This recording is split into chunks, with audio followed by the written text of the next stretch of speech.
நீதிமொழிகள் 30:27-28 சொல்லப்பட்டுள்ள வெட்டுக்கிளிகளுக்கு நமக்கு இருப்பது போன்ற நியமிக்கப்பட்ட தலைமைத்துவமோ அல்லது அமைப்போ இல்லை. ஆனால் அவை மிக பெரிய கூட்டமாகி நாம் கற்பனை செய்வதற்கும் அப்பாற்பட்ட தாவரங்களை அழிக்கும் அற்புதமான திறன் கொண்டவை.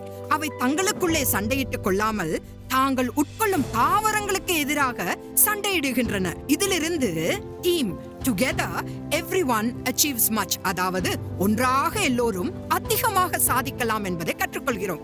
28ஆம் வசனம் சிலந்தியை பற்றி கூறுகிறது.